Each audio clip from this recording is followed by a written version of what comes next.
Mr. Fickle, Councilor Matthias, Ms. Carter, ladies and gentlemen, it's an immense honor to be here and address this group and this council. Karen is actually the one who introduced me to the World Affairs Council and talking so highly about it, and then felt a warm welcome by Lisa and the staff when I actually joined. This is great timing because this today marks within the year one of the events that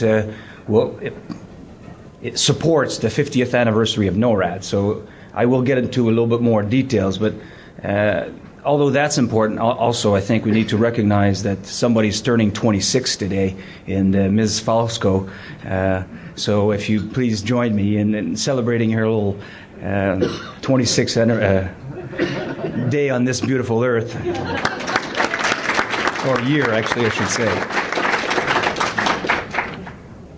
Now, today, I decided to talk about the Arctic race, a NORAD mission. Right there is a little bit of a lie because it's not a NORAD mission yet, and this is really what I want to talk about. So what I will do is paint a little bit of the background to start with, the evolution of NORAD, our mission. What do we do for our respective nations? Is there an Arctic race? As far as we're concerned, and whether the Arctic race itself presents challenges, and how do we see it today from a NORAD perspective, very early in our planning and considerations. What you're about to see is a video was released by CNN, was also played on many other media. The coast of Alaska and a show of force, and the United States responding by intercepting the number of these incidents.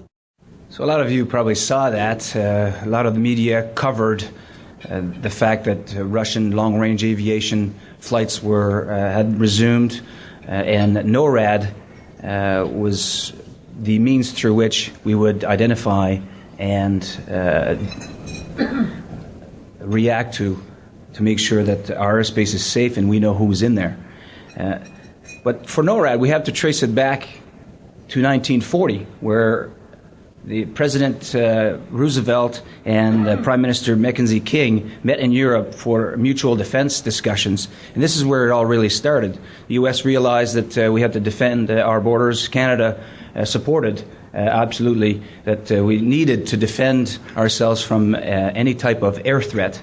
Mind you, in the 1940s, different airplanes, different systems were necessary. But at its infancy, there was recognition that we needed to defend ourselves from the air.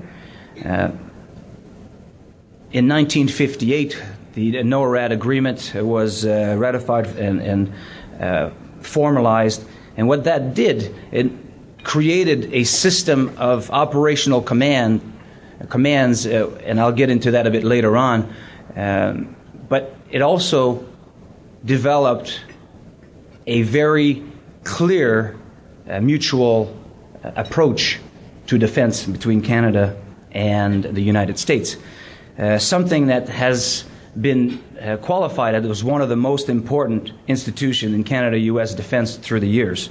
So it's not something that we take very lightly. Sometimes in the background, I think a lot of our compatriots see that as something that, or take it for granted, and see the defense of our country from the air as something that just happens. You don't realize how much effort there is to it. So I'll talk a little bit about this.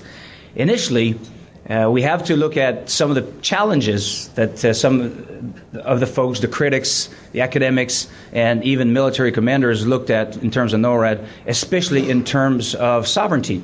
Canada and some of the more loud groups challenged the fact that we would unite with this huge country, very powerful nation, to defend our borders.